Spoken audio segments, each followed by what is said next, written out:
안녕하세요. 반갑습니다. 강교수의 간호TV입니다. 이번 시간에는 간호조무사 자격시험에 대비하여 국가고시 문제를 분석해서 요점 정리를 해드리도록 하겠습니다. 이번 시간에는 기초해부생리 1탄입니다. 준비되셨나요? 잘 들어요. 출발!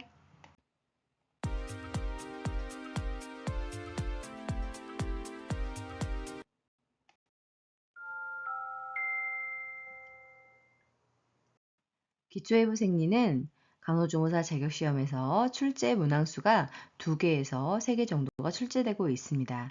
자, 그러면 하나하나 교통별로 알아볼까요? 첫 번째로 해부학 용어에 대해서 알아보도록 하겠습니다. 먼저 해부학적 자세는 옆에 그림에서 보시는 바와 같이 양쪽 발을 모으고 똑바로 서서 눈은 수평 위치에서 정면을 바라보고 팔은 몸통 양옆으로 자연스럽게 늘어뜨린 상태에서 손바닥을 펴 앞을 향하도록 한 자세입니다. 이번에는 인체의 면에 대해서 알아보도록 하겠습니다. 첫 번째로 정준 단면은 인체를 좌우로 나누는 면입니다. 그리고 두 번째로 가로 단면은 인체를 수평 방향으로 지나면서 위와 아래 두 부분으로 나누는 면입니다. 세 번째로 관상 단면은 인체를 앞뒤로 나누는 면이고, 네 번째로 시상 단면은 정중 단면의 평행한 면을 말합니다. 다음은 관절 운동을 나타내는 용어에 대해서 알아보도록 하겠습니다. 이 부분은 17년 하, 19년 상, 22년 하, 23년 상반기 국가시험에 출제가 되었습니다. 중요하니 잘 알아두세요. 첫 번째로 굴곡은 관절을 굽히거나 펴는 운동으로 관절을 이루는 두 뼈 사이의 각도가 줄어드는 것입니다. 그래서 활막성 관절 각도가 작아지는 것입니다. 두 번째로 신전은 다시 펴는 운동으로 활막성 관절 각도가 커지는 것입니다. 세 번째로 과신전은 신전이 해박적 자세의 한계를 약간 넘어서는 경우로 어깨 관절과 대퇴 관절에서 일어나는 것입니다. 네 번째로 내전은 정중 단면에 가까이 오는 운동이고, 다섯 번째로 외전은 반대로 정중 단면에서 멀어지는 운동에 해당이 되겠습니다. 여섯 번째로 회선은 굴곡, 신전, 내전, 외전의 연속된 운동을 말하는 것으로 그 예로 팔이나 손가락으로 원을 그리는 운동입니다. 일곱 번째로 회전은 장축을 축으로 하여 빙글빙글 도는 운동입니다. 여덟 번째로 회내는 손등이 앞쪽을 향하게 하는 운동으로 평행으로 나란히 있는 요골이 척골 앞으로 와서 X선 모양으로 겹쳐지는 상태가 되는 것입니다. 손목에서 팔꿈치 사이에는 요골과 척골이 지나게 되는데, 이 요골과 척골이 X선 모양이 되는 것이 바로 회내입니다. 아홉 번째로 회외는 손바닥이 앞쪽을 향하게 하는 운동으로 회내에서 원상태로 되돌아가 두 뼈가 나란히 11자가 되는 운동을 말합니다. 일곱 번째로 네 번입니다. 네 번은 발바닥 전체가 내측을 향하여 움직이는 운동을 말하고, 여덟 번째로 외번은 발바닥 전체가 외측을 향하여 움직이는 것을 의미합니다. 다음으로는 인체 구성에 대해서 알아보도록 하겠습니다. 첫 번째로 세포인데요. 세포의 형태는 대부분 원형이지만 그 기능이나 위치에 따라 모양이 다를 수 있습니다. 크기는 매우 다양하고 보통 적혈구나 림프구는 6에서 8 마이크로미터 정도입니다. 자, 그럼 세포의 구조를 살펴볼까요? 세포는 세포막, 핵, 세포질로 구성이 되어 있는데, 세포막은 세포의 외곽 경계로 세포를 출입하는 물질의 통과를 조절하는 탄력성이 있는 얇은 막을 의미합니다. 핵은 세포의 중심부에 위치를 하게 되면서 공 또는 타원 모양을 갖고 있고, 성숙한 적혈구를 제외한 모든 세포는 핵을 가지고 있는 것이 특징입니다. 그리고 세포질은 세포막과 핵 사이에 있는 모든 부분을 말하는 것입니다. 다음으로는 세포의 이동 기전에 대해서 알아보도록 하겠습니다. 이 부분은 국가고시에 출제가 된 적이 있는 부분인데요. 중요하니 잘 알아두세요. 첫 번째로 확산입니다. 확산이라고 하는 것은 용질이 많은 곳에서 적은 곳으로, 즉 농도가 높은 곳에서 낮은 곳으로 농도 차이에 의해서 분자가 이동하는 현상입니다. 그 대표적인 현상이 나타나는 곳은 폐의 폐포로 산소의 농도가 높고 주변의 폐 모세혈관에는 산소의 농도가 낮아지게 됩니다. 그래서 산소가 폐포에서 폐 모세혈관 쪽으로 이동을 하게 되는데 그 이동 기전이 확산 작용에 의해서 이동하는 것입니다. 두 번째는 삼투입니다. 삼투는 농도가 다른 두 액체를 반투막으로 막아 놓았을 때 농도가 낮은 쪽에서 농도가 높은 쪽으로 용매가 옮겨가는 현상입니다.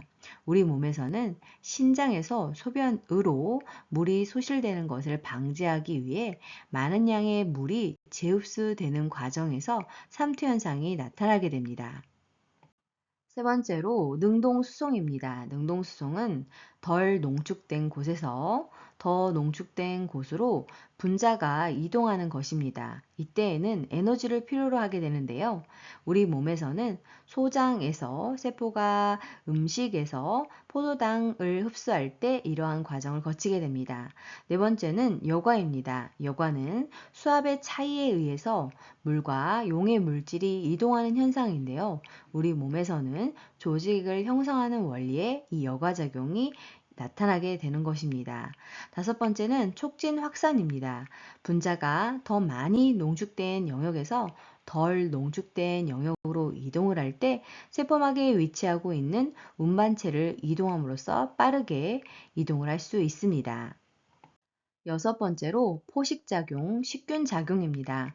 세포가 고형상의 물질을 세포막으로 싸서 잡아먹는 현상인데요. 대표적 역할은 백혈구가 세균을 포식하는 작용으로 감싸서 파괴하게 되는 것입니다. 이 부분이 국가고시에 출제가 되었으니 잘 알아두세요. 일곱 번째로 포음작용입니다. 다른 말로 세포 흡수작용이라고 하는데 움직이지 않는 고정된 세포가 다른 물질을 삼키는 것으로 우리 몸에서는 신장에서 단백질을 재흡수하여 소변에서 단백질이 소실되지 않는 현상이 바로 세포 흡수 작용에 의해서 일어나게 되는 것입니다. 이번에는 세포 분열에 대해서 알아보도록 하겠습니다. 우리 몸은 본래 단 두 개의 세포인 즉 정자와 난자가 만나서 많은 세포로 이루어진 것인데요. 이러한 많은 세포는 한 번에 생기는 것이 아니라 하나가 둘이 되고 둘이 넷이 되는 과정을 반복하게 되면서 나타나는 현상을 세포 분열이라고 하는 것입니다. 그래서 즉 우리 몸이 성장을 한다는 것은 세포 분열이 되는 것으로 성인이 되어서도 머리카락, 손발톱, 피부 등 항상 탈락과 보충하는 끊임없는 세포 분열이 일어나는 것입니다. 그러면 세포 분열의 과정은 어떻게 될까요? 간기, 정기, 중기, 후기, 말기의 순서로 나타나게 됩니다. 자, 그럼 세포의 기능과 수명에 대해서 알아볼까요? 근육 세포는 이완미의 수축 과정을 통해서 근력을 발생하고 동작을 일으키게 됩니다. 신경세포는 정기적 흥분을 만들고 흥분을 통해 자극을 전달하게 됩니다. 신경세포는 한 번 생성이 되고 그 이후에는 분열이 일어나지 않기 때문에 손상이 되지 않아야 합니다. 상피세포는 내부 조직을 보호하고 인체 표면이나 내강을 덮는 조직을 말하며 결합조직 세포는 인체 구조를 연결하고 고정시키고 지지하는 역할을 하게 됩니다. 자, 그러면 체액은 무엇일까요? 체액은 몸을 이루는 액체입니다. 체중의 60에서 70%가 물로 구성이 되어 있고 여러 가지 유기 물질과 전해질이 녹아 있습니다. 다음은 조직에 대해서 알아보도록 하겠습니다. 조직은 세포들이 만나서 조직이 되는 것으로 그 종류와 기능에 대해서 알아보도록 하겠습니다. 상피 조직은 체표면이나 내장의 내강을 덮고 있는 얇은 세포층으로 세포의 형태에 따라서 단층 편평상피, 단층 입방상피, 단층 원주상피, 거짓, 중충, 선모, 원주상피, 중충, 평평상피, 이행상피로 나누어지게 됩니다. 밑에 있는 사진 참고해 주세요. 다음은 결합조직입니다. 결합조직은 우리 몸의 여러 기관에 빈 공간을 채우거나 형태가 다른 두 구조물 사이를 연결하는 기능을 담당하게 되는데요. 그 종류를 보면 소성 결합조직이 있습니다. 이것은 짜임새가 엉성한 조직으로 지방조직, 그물조직, 중간엽 조직 등이 해당됩니다. 그리고 두 번째로는 치밀 결합조직이 있는데 이것은 짜임새가 치밀한 것이 특징입니다. 종류는 인대, 근막, 골막 등이 해당됩니다. 세 번째로 특수 결합 조직은 연골, 뼈, 혈액 등과 같이 특수한 기능을 가지고 있는 것이 해당되겠습니다. 다음은 근육 조직에 대해서 알아보도록 하겠습니다. 이 부분은 중요하니 잘 알아두세요. 첫 번째로 골격근입니다. 골격근은 횡문근이 특징인데요. 바로 가로 무늬가 있어서 횡문근이라고 하는 것입니다. 또한 수위근인데요. 이것은 내 의지대로 움직일 수 있는 근육이어서 수위근입니다. 그리고 골격근은 주로 뼈에 붙어 있어서 이름이 붙여진 것으로 골격을 움직이고 열을 생산하는 기능을 담당하게 됩니다. 두 번째로 평활근입니다. 민무늬 근육이라고도 하는데 주로 이 평활근은 내장기관에 있어서 내장근이라고 불려지게 됩니다. 그리고 불수의근인데요. 그 이유는 내 의지대로 움직일 수 없는 근육이기 때문입니다. 줄무늬가 없고 동맥의 벽에서 혈압을 유지하거나 홍채의 동공 크기를 조절하는 기능 등을 담당하게 됩니다. 세 번째로 심근입니다. 심근은 횡문근이라고 하는데 희미한 줄무늬가 있어서 횡문근이라고 하며 불수의근입니다. 내 의지대로 움직일 수 없는 근육이기 때문입니다. 심근은 심방이나 심실벽을 형성하고 있으면서 혈액을 펌프질하는 기능을 담당하게 됩니다. 다음은 신경조직입니다. 신경조직은 신경세포와 지지세포로 구성이 되어 있는데요. 신경세포는 자극을 받아 흥분을 일으켜 다른 세포에 전달하는 기능을 담당하게 됩니다. 지지세포는 말초신경에서 신경세포의 핵을 둘러싸는 위성세포와 축삭을 둘러싸는 슈반세포로 구성이 되어 있습니다. 그리고 뉴런은 신경계의 기본 단위를 의미하며 수상돌기는 가지돌기와 같은 말입니다. 이러한 조직들이 모이게 되면 기관을 이루게 됩니다. 그래서 우리 몸의 여러 기관들은 네 가지 기본 조직들이 관층, 다발, 조각 등의 모양으로 배열되어 구성이 되는 것입니다.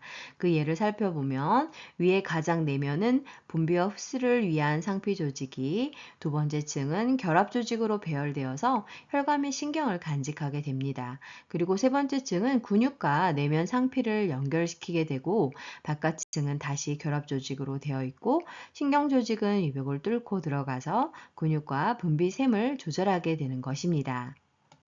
자, 그럼 개통이라고 하는 것은 무엇일까요? 우리가 소화라는 것을 하는 것은 위라는 기관이 단독으로 수행을 할 수 없습니다. 그래서 위나 입, 소장, 대장 등의 여러 기관들이 하나의 기능인 소화를 수행하기 위해서 공동으로 참여하게 되는 것입니다. 여러 기관들이 모여서 연속된 구조물을 통해서 더 큰 하나의 특수 기능을 담당할 때 이들 일련의 구조물들을 총칭해서 개통이라고 하는 것입니다. 수고 많으셨습니다. 좋아요와 구독 꾹 알람 설정 눌러주시면 새로운 강의 동영상을 만나보실 수 있습니다. 감사합니다.